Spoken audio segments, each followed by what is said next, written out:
Hi, everyone. My name is Chiquita Jackson. I am the president and CEO of Chiquita Jackson Enterprise and our research and advocacy grassroots initiative, Say It Loud Advocates. And I am going to let my partner introduce himself.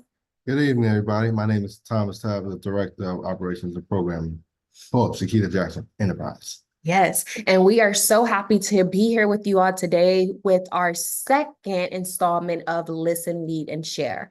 For those who joined us back in November, we had an initial conversation in regards to how you all feel your voices are being heard in regards to environmental justice. And a lot of our findings, and when it came down to that, is a lot of people in Prince George's County did not know how environmental justice impacted them. So we are going to be doing our second installment on this, and we're going to be diving a little bit deeper into certain elements that we have done more research on, that we have focused on and developed more understanding on, that we wanted to share and provide with you all in regards to noise pollution, in regards to our partnership with the Maryland Environmental Justice Collaborative. Okay. So Say It Loud Advocates and Maryland Environmental Justice Collaborative. So Say It Loud Advocates Research Network is nested within Chiquita Jackson Enterprise. We are dedicated to empowering individuals and communities to reach their full potential. We have partnered with the Maryland Environmental Justice Collaborative to explore the issues of environmental injustice in the state of Maryland. So here are our community agreements for today's convening. So today's conversation, we're going to be covering the topics of environmental and social justice. And we want to create a safe, welcoming space where everyone feels like they can share their truth, their experience, and their ideas. So this is just the outline for all participants. Please feel free to share your own opinions and thoughts. There is no crazy thoughts. There is no crazy experiences. Your experiences are valid, and we want to hear from you because we know that most of our community members' voices are not heard. So please share them with us. And also, be respectful of everyone's opinions without judgment. This is a safe space. We should be able to communicate about things that we have witnessed and seen within our communities without feeling that other people will come at us or be rude and try to devalue what we went through. Third, remember, there are no wrong answers. This is a conversation. This is not a right or wrong debate. And if you need clarification or accommodations, please ask. For our online participants, just please make sure that you're muting yourselves unless you are sharing, and use your raise hand feature. So here is our agenda for today. Number one, we're going to be sharing experiences. Number two, we're going to be identifying barriers. And number three, we're going to be discussing solutions. Sharing experiences. So what I want you all to do in the chat, or just want you guys to think about, I want you to be able to describe the environment in your community. These are the questions that I want you to think about when you are answering when you're thinking about this question. What does it look like? What does your community look like? Does it look like majority minority? Does it look like you're in a low income area? Does it look like you're in the suburban area, rural area? What does it look like? What does it feel like? How do you feel? Does it feel comfortable? Does it feel like you can breathe and freely breathe without having to breathe in smoke smoke and, gas and all types of negative things that harm our health? What does it smell like? Does it smell good? Does it smell like tobacco? Does it smell like oil industry? Does it smell like pollution? And what does it sound like? Is it peaceful and quiet, or is it noisy and chaotic? Drop your answers down below.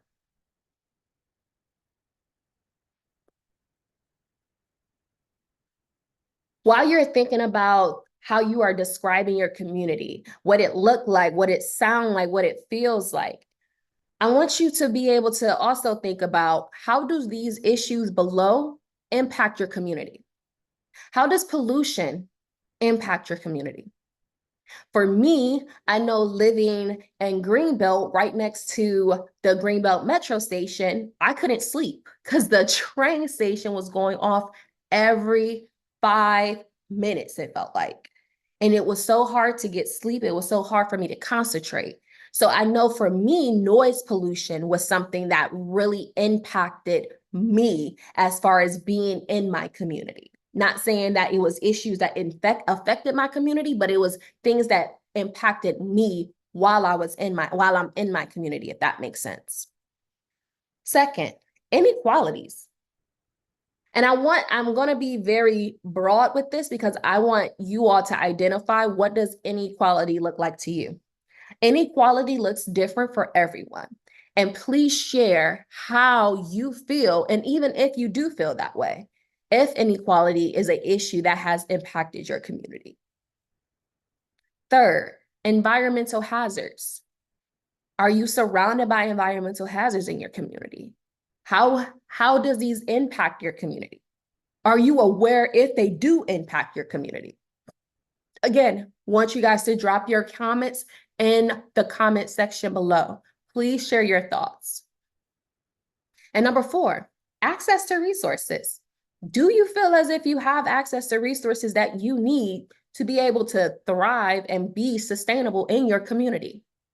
If you feel that you do have that, I would love to hear your thoughts on why you feel that way. And if you do not feel that way, please share your reasons as to why you do not feel like you have access to resources.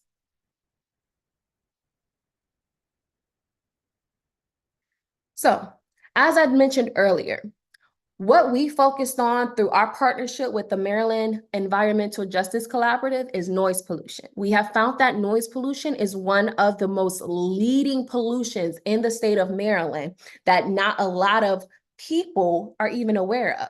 And that was something that we found during our previous Listen, Lead, and Share session back in November, that a lot of individuals that participated couldn't identify or define what noise pollution was.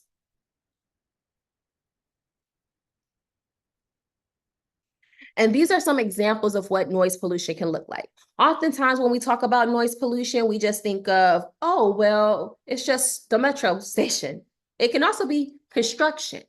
It can also be airplane noise. I know that, and Thomas, if you want to share your experience, but living next to the Andrews Air Force Base, I remember you telling me that a lot of people in your community have hearing deficiencies because of the constant noise. And if you wanted to share a little bit about that experience, I would love for you to share it. Yes. Just growing up in Suitland, Maryland, yeah, airplanes, helicopters, trucks, throughout the day, at nighttime, and sometimes, I be feeling like I gotta ask people like 2 times just to make sure I hear them clearly. So, and I didn't realize it until I actually learned about um, uh, environmental justice.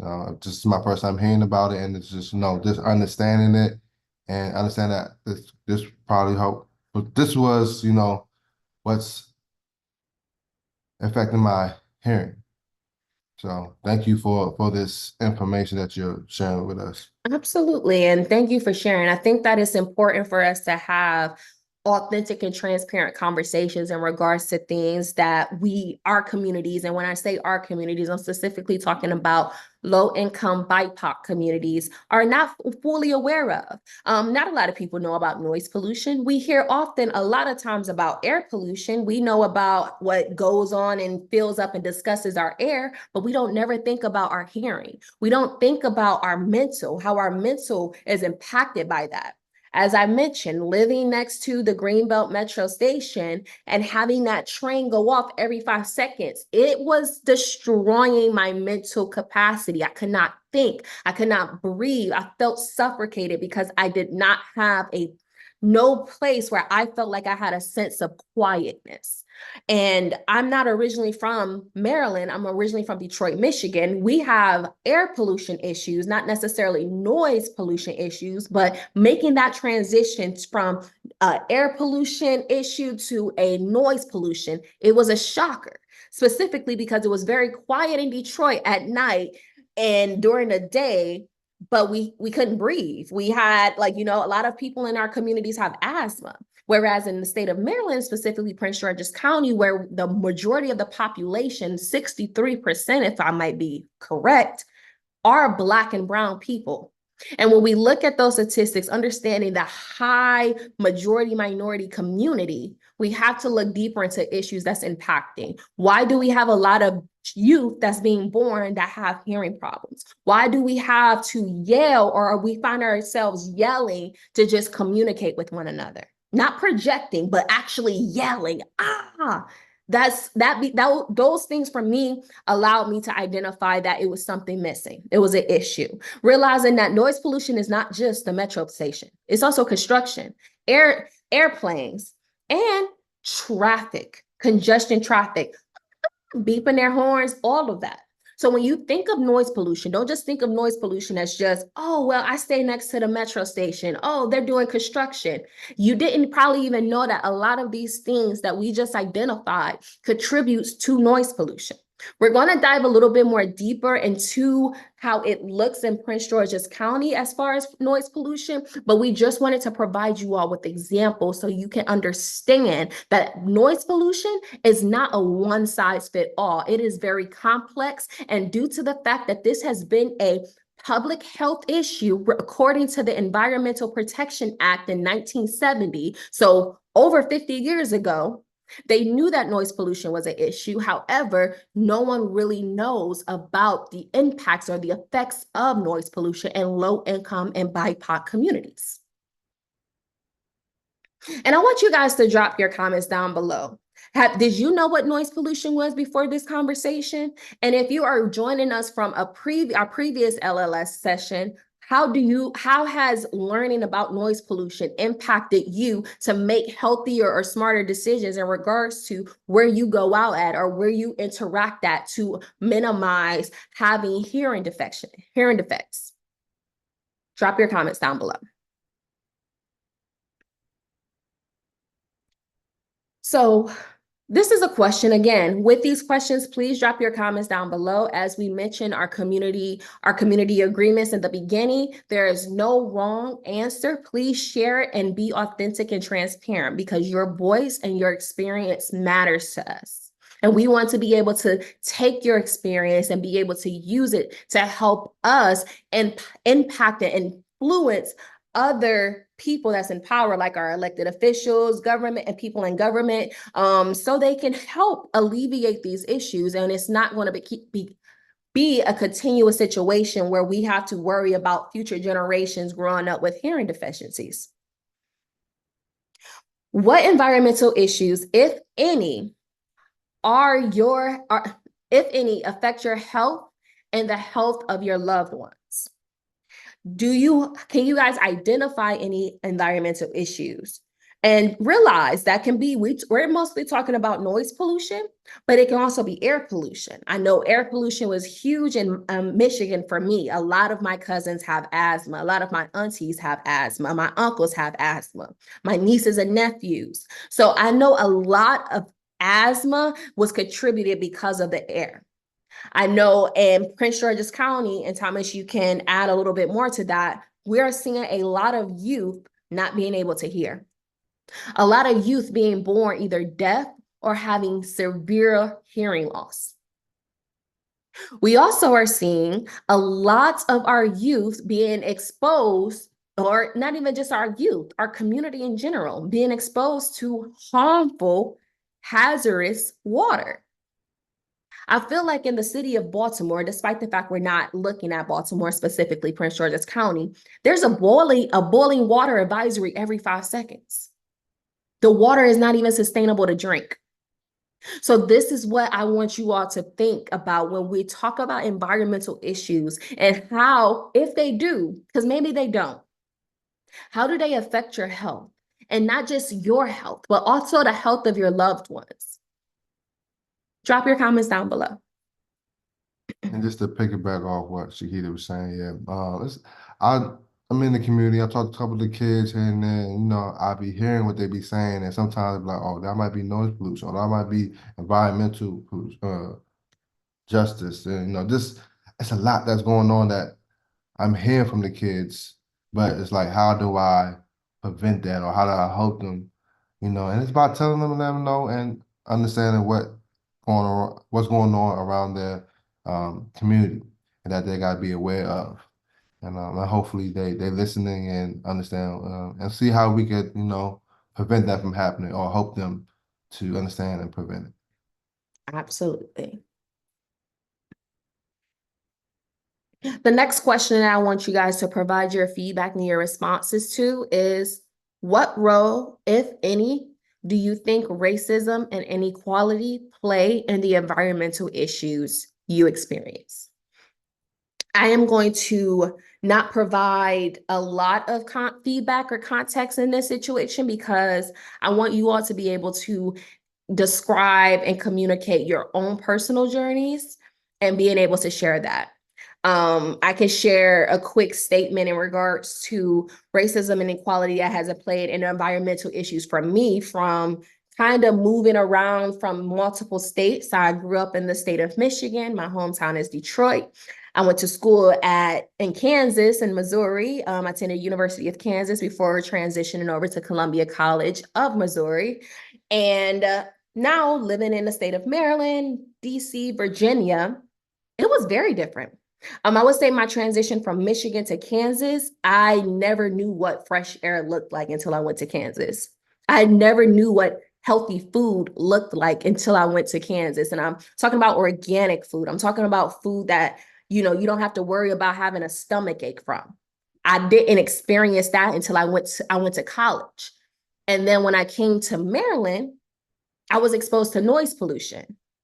I was exposed to having a difficult time hearing, despite the fact that I used to could hear a pin drop in the most noisiest settings, to being able to say, I can't hear you. So those are my experiences. And when I look at the demographics of the areas that I lived in, Michigan, specifically Detroit, that is a majority minority area, majority Black. Kansas, I was one student out of 300 Black students on a campus of 30,000 students. Let that sink in. So I was barely the 1%. And their air, their food, the noise was at a great level. Then I transitioned to Maryland, where I'm now back in that majority minority community, but I noticed a different environmental issue, and not a good one. So that's how racism and inequality has played into the environmental issues that I have experienced. That is my story. I want you guys to be able to share your story. It doesn't have to be long, but share your comments, share your experience, share your thoughts and opinions on racism and inequality. And if they intersect to you, I want you all to think about that.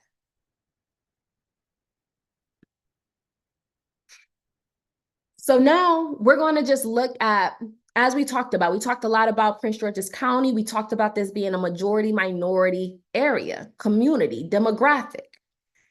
Here's the numbers to prove it.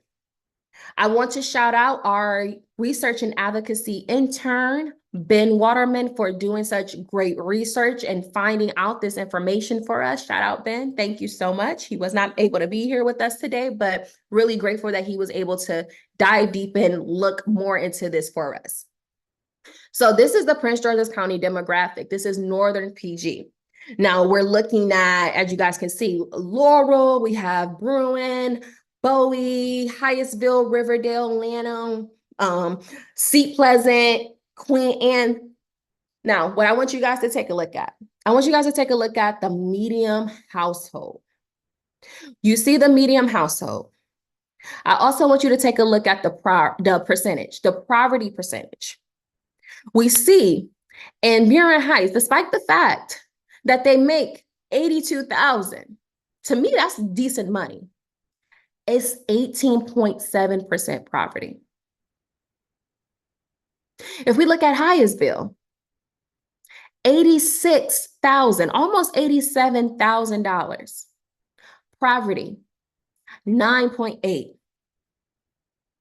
Riverdale, one of the first areas that I lived in when I first moved to Prince George's County, almost $100,000. But the poverty rate is 14.4. And let's take a deeper look at this. Let's look at the percentage that they have of the different minorities or different ethnic groups, racial demographics. We see a highest percentage of Black people in Laurel. We see that 9.9% poverty. We looked at Bruin Heights, where it's 82,000, but they have 18% of poverty. 35% of their population is Black. Riverdale, almost 100,000. Poverty is basically 15%, close enough. Black percentage, 52% of their residents are Black. Another thing that was a kind of alarming to me was Kent, where they make 100,000. That's the median household income. The poverty rate's fairly low, 8.9, and majority of their people, 83%, are Black. So when we talk about Prince George's County being a majority minority community, this is what we refer to.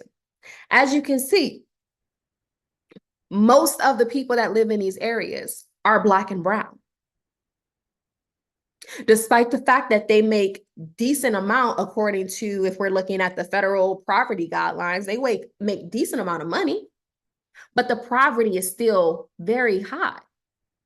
And that can contribute to a bunch of factors. We're not going to dive deep into that today. If you guys would like to know more about our research and our efforts for poverty alleviation, I encourage you guys to check out our website at www.cjenterprise.com or .co, my apologies, to learn more about that.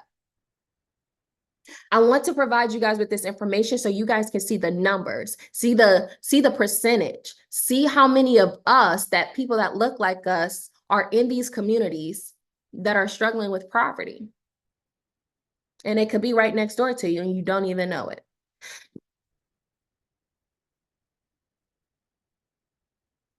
Now, this is Southern Prince George's County. This is what's interesting to me. If we look at Oxon Hill, $84,000. The property percentage is 11.6. How many Black people they have in there is 70%.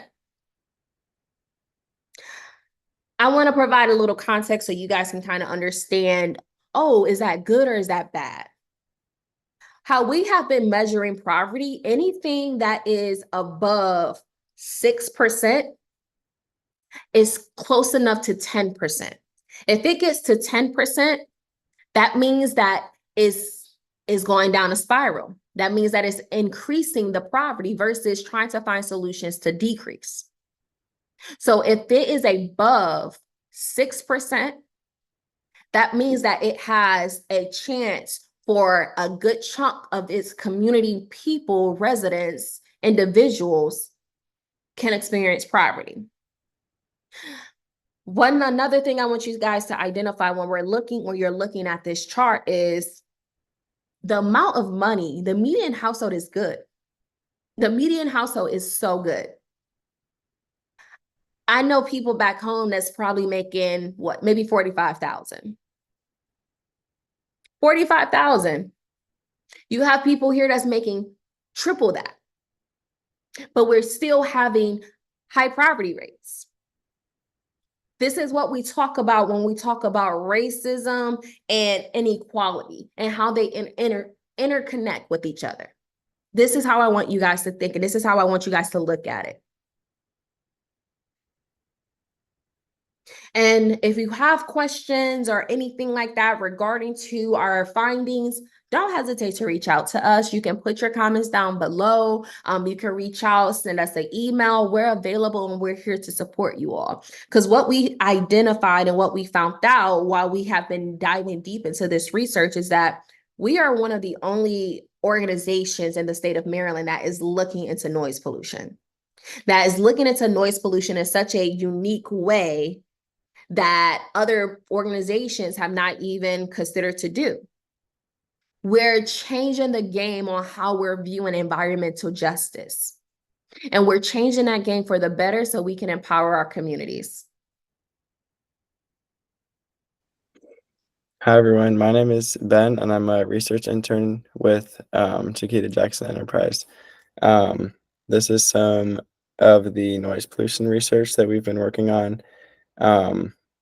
And so this is a map of an outline of PG County with some noise pollution maps from the U.S. Department of Transportation. And we identified some of the major transportation noise producers within this region.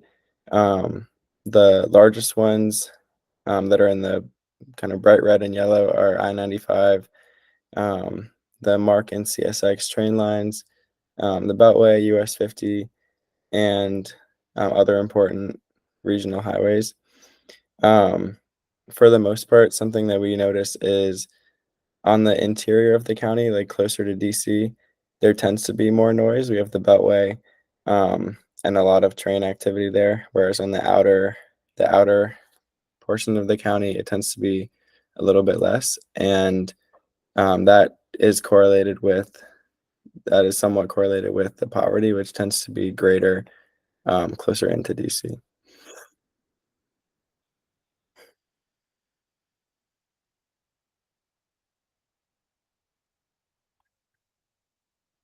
So this is specifically for northern PG County. Um, the census districts are in the map above, and then we can compare that with the noise map right below. And so the outer regions, it looks like 10, 14, 7. Those tend to have the lower poverty rates for the most part.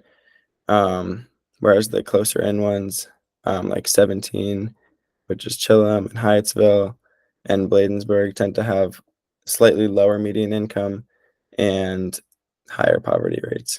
And those are also right about where those noise hotspots are too. Especially right in Region 17, there's like a lot of train and highway noise coming together.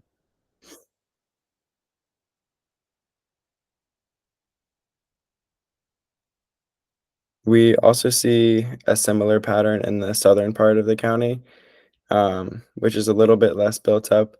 The northern has like I-95 going through it, which contributes more to noise. But the southern part of PG County still has the Beltway and regions 6 and 12, which are closer into DC, have higher poverty rates than those outer regions, like 4 and 8, which have high income and slightly lower poverty and also less noise pollution, which we can compare here.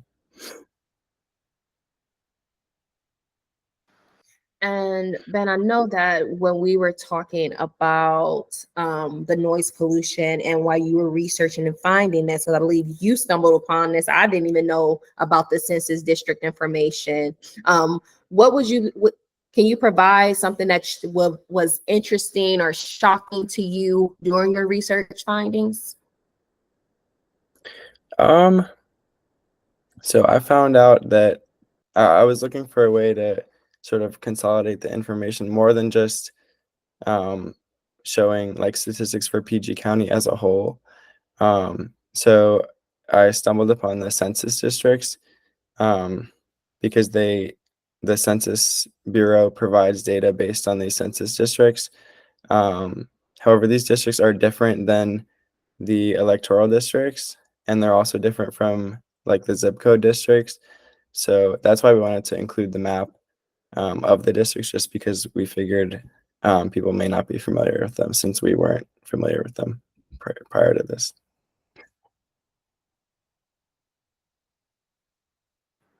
Thank you, Ben. Okay, so next we have identifying barriers. And I'll let Ben ask the questions. Okay, so we just have a question here for you all to think about. Just what are some obstacles that you've experienced that make it difficult for you to address environmental issues in your community?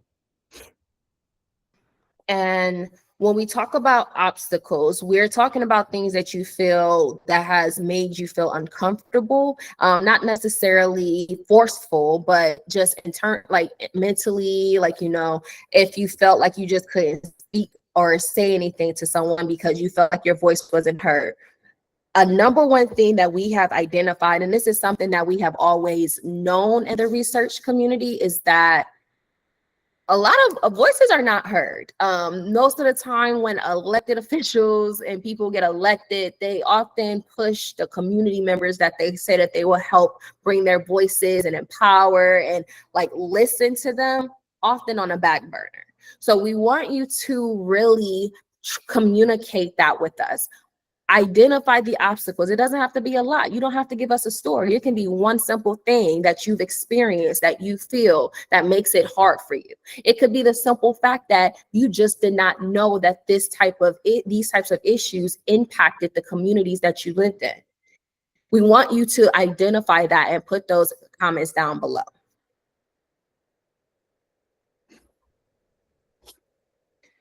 So now we're going to be discussing solutions. So what do you think should be done to address the environmental problems in our community? As you have heard from myself, from Thomas, and from Ben, we talked about noise pollution. We talked about the impacts that it has had in our communities. We talked about the definition and how we have defined noise pollution. We talked about racism and inequality, and if they do interconnect for you all, how so? We're encouraging you guys to share your comments with us down below and being, again, authentic and transparent with us. I want to reiterate, no opinion, no thought is wrong.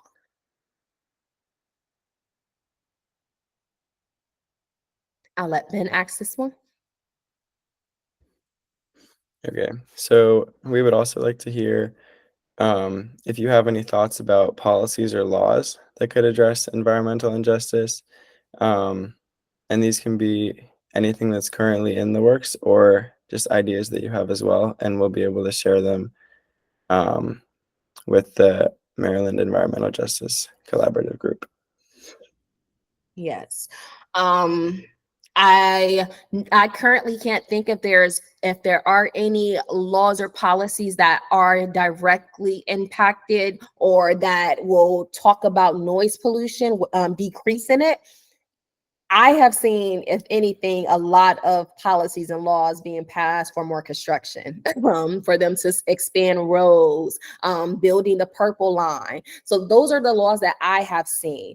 And I'm curious, do you guys feel as if there should be specific laws or policies that could be addressed that and talks about the environmental justices that we face? We talked about Thomas' experience living next to Andrews Air Force Base and realizing and hearing the facts of my experience on living next to Greenbelt Metro Station, not having no type of quietness and peace.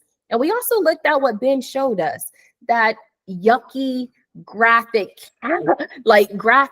of showing us how icky noise pollution is in Prince George's County. I get excited, I get passionate, so I'm gonna try to limit, but when we talk about policies and laws, share with us your ideas. I mentioned to you all that noise pollution has been a public health issue since the 1970s, according to the Environmental Protection Act. So due to the fact that we have known about this for over 50 years, and we are the only organization in the state of Maryland doing something about it, what do you feel more could be done to address these environmental justices. Thomas, you can ask that question. Okay. How can elected and community leaders and organizations better support your community to address the environmental justice issue we talked about today? And I'll add a follow-up question. Do you feel as if your community leaders, elected leaders, or organizations can support you? Why or why not? Drop your comments down below. Ben? Okay, so finally, based on our conversation today, if you could speak to your local government officials at this time, what is something that you could tell them is a need in our community that we need to address like immediately? So whether it's noise pollution, but anything that you can think of that is impacting our health as a community and that needs to be addressed sooner rather than later. Yes. And again, drop your comments down below and share your thoughts, your opinions with us down below.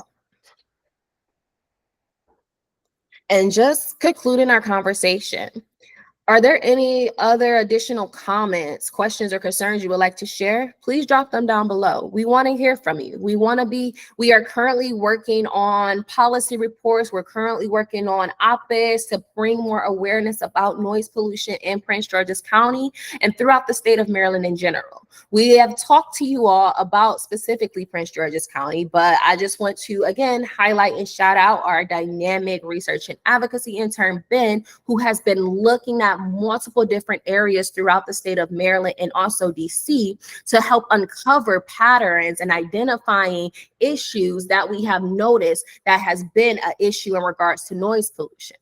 If you want to, again, learn more about that, email us, check out our website, and also just comment down below and find ways on more how you can get involved to help us bring awareness towards these issues and helping us educate our community members on how to make sure that they, again, this is election season, make right choices when they do identify their elected officials. And we just want to say thank you so much on behalf of Chiquita Jackson Enterprise and our research and advocacy program, Say It Loud Advocates, for you all joining and participating with us today.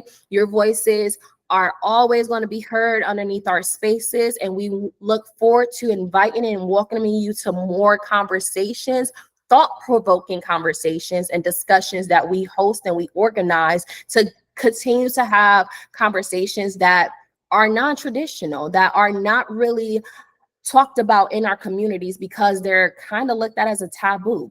We're wanting to make sure that we are we're breaking those barriers and we're promoting generational knowledge, generational wealth, and disrupting poverty to empower our communities. Then, Thomas, would you like to add any closing remarks? I just want to say thank y'all for listening and participating. Please leave all the comments so we can, find solutions for them, for our PG County community. That's it.